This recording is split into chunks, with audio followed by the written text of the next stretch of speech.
How's it guys, and welcome back. So today we're going to cover holsters. Yes, I know everyone's been asking us around holsters and so on. So here it is. Stick around for some good extra video footage of JC at the end of this review. So today we'll be looking at the Southwest Rattler holster. And there's a couple of reasons why we prefer the Rattler holsters over all the other holsters that we have. Okay, so firstly, it will be comfortability, concealment, retention, a good purchase area, and the angles of the holster. Okay, so firstly, comfortability. Why is comfortability so important for us?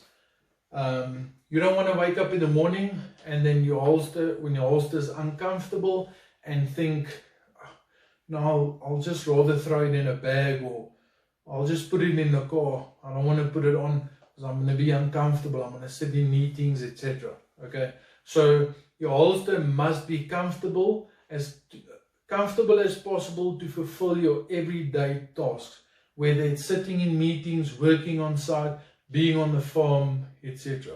Okay. Then secondly, concealment.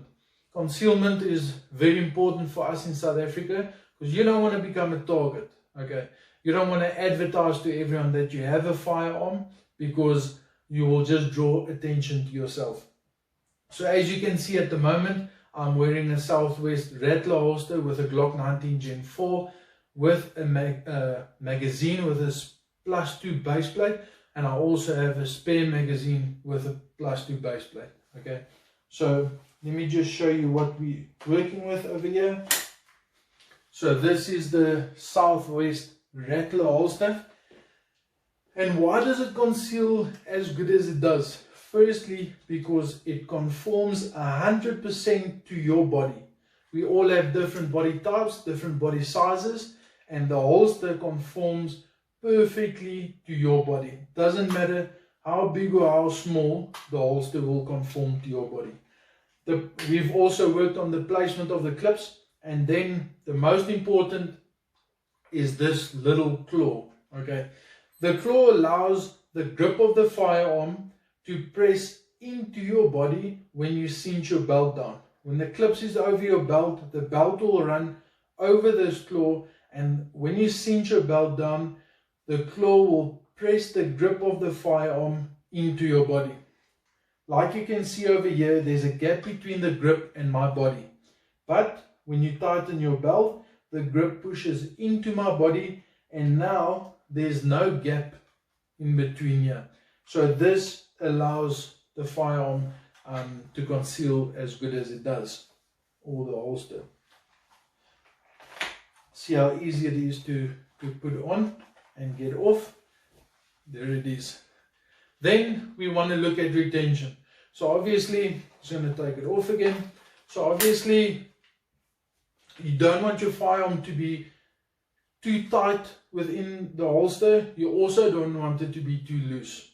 Okay, if it's too tight, you're going to struggle to get a good purchase. And if it's too loose, whether you might run or go for cover or whatever, you don't want to lose your firearm. So you don't want your firearm to fall out. An easy way to test this is simply with a fully loaded magazine and a fully loaded spare magazine, just take your holster and turn it upside down like this. Like you can see, this firearm is not going anywhere. Even if you give it a good shake, it's not going anywhere. Alright, so that's retention. Then purchase area. Purchase area is very important for your draw. So the purchase area for us will be, I'll put on a white shirt so that you can see underneath. So the purchase area will be the area between the grip of the firearm and your belt line. This area over here. Because when you draw, you want a good, decent, high tank grip on this firearm. Okay. If the grip sits too low on the belt line, you will see there's no purchase area, and I have to dig in or hit the tang of the firearm to open up the purchase area, and then I can get a good, decent grip and draw the firearm. Okay, but as this holster is as a standard, you'll see the purchase area, and now I can get a good decent grip and present my firearm. Alright, so that's just the purchase area. And then angles.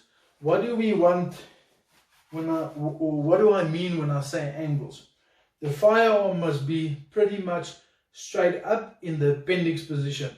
I know for strong side or 4 to 5 o'clock, it might cant a little bit forward to make for an easier draw. But when carrying appendix, you want the firearm as upright as possible. You don't want it canting to the slide side, because it's an unnatural movement to get the firearm out. And you also don't want it to cant to the grip side, because now you're going to close that purchase area. Okay, so the firearm is upright. And then with the spare mag, this is very important. The spare mag must be canted ever so slightly towards your support side for the draw. If the spare mag area or the spare mag is too upright, you're going to have all this excessive movement to get to the spare mag if it's too upright. In this position, it's easy for me. There's no excessive movement to get to the mag. It's an easy grab, draw, and get it into the firearm. So that's just the angles.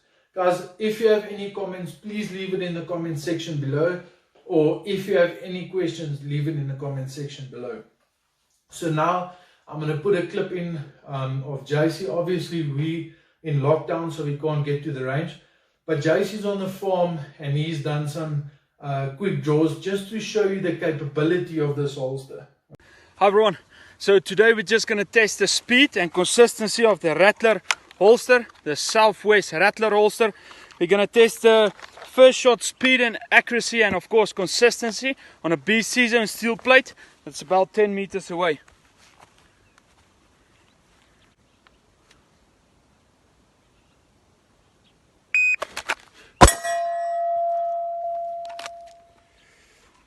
That's a 0.89. 0.89.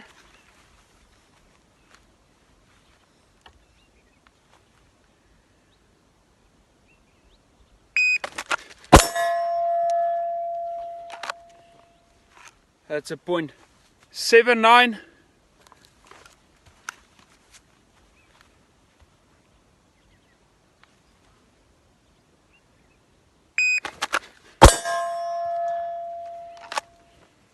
And that's a 0.86 on 10 meters.